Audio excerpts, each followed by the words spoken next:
তুফান কই থেকে আসলে এখানে? তো বাতাস নিয়ে এত কথা কেন? ঠিক আছে, একটু বাতাস, আর তো কিছু না। এই বাতাস যখন আপনার পেছন দিয়ে বের হবে, তুফানের বাতাসে লুঙ্গি আকাশে যখন যাবে ইকবাল সাহেব, সাম্রাজ্য কিন্তু ধ্বংস করতে, বিধ্বস্ত করতে কিন্তু রসুন আসছে। তুফান কোন সিনেমা হলো? তুফান তো বাতাস মাত্র। তুফান একটু ক্ষণিকের জন্য বাতাস তুলেছে, শাকিব খানের তুফান হারিয়ে যাবে। এই সাম্রাজ্যকে ধ্বংস করতে আসছে প্রযোজক পরিচালক ইকবাল তার সেই নায়ককে নিয়ে। ওরে ভাই রে ভাই, শাকিব খানের তুফানকে শুধুমাত্র একটু বাতাসের সঙ্গে তুলনা করেছে প্রযোজক ইকবাল এবং প্রযোজক খসরু। এই খসরু লোকটাকে আমি ভালো মনে করতাম, এই সুন্দর চেহারাধারী লোকটাকে আমি ভালো ভাবতাম, যে লোকটি অন্তত সকলের কাছ থেকে নিউট্রাল অবস্থায় থাকে। তিনি যেটা ভালো, যেটা সত্য সেটাই গ্রহণ করে। কিন্তু এই লোকটা যে এই যে এগুলো সেবন করে, আমি সেটা জানতাম না।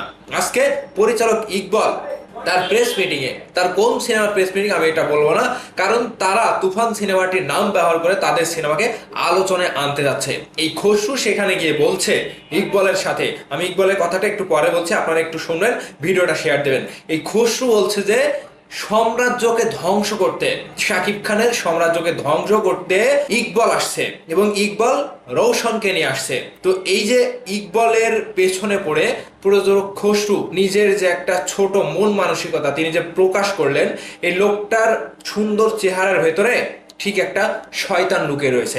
এটা শাকিব খান ভাই খসরুকে খুবই ভালোবাসতেন। এখানে খসরু কিন্তু সেই জালিমের পরিচয় দিলেন।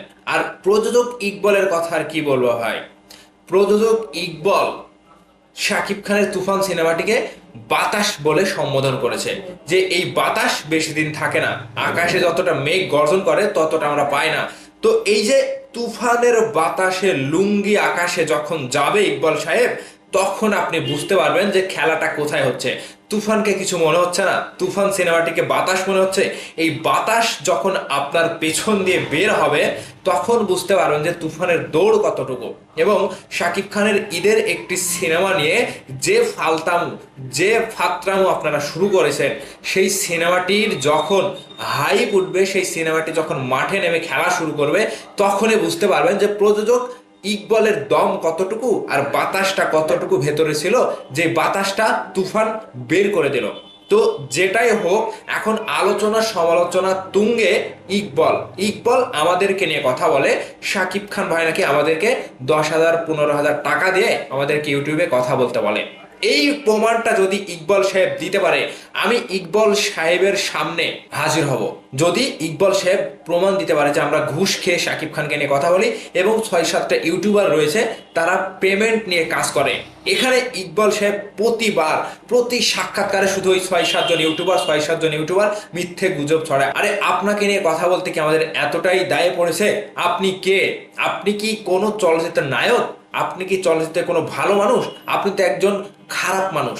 আপনি শাকিব খানকে নিয়ে বারবার মন্তব্য করে যান, সেটার প্রতিবাদ করলে আমরা পেমেন্ট ধারী ইউটিউবার হয়ে যায়, আমরা টাকা নিয়ে, আমরা ঘুষ নিয়ে কথা বলি শাকিব খানের পক্ষে।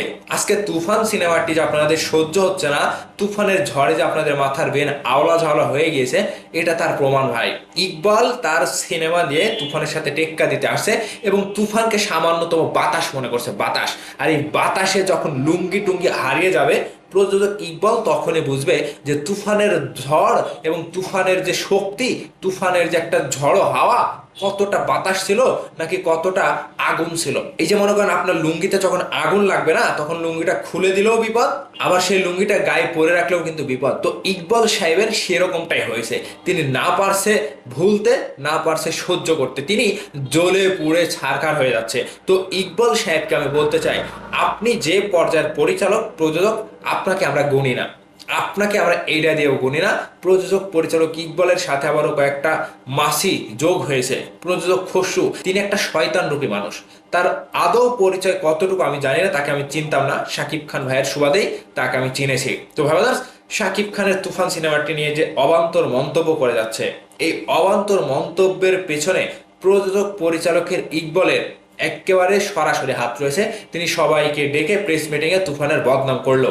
তো এই বদনামটা আমরা ঈদের পরে দেখাবো, যে তুফানের বাতাসে লুঙ্গি আকাশে, ইকবালের লুঙ্গি আকাশে, এটা আপনারা প্রমাণ করে নেন। তো ভালো থাকবেন, ধন্যবাদ সম্পূর্ণ ভিডিওটি দেখার জন্য।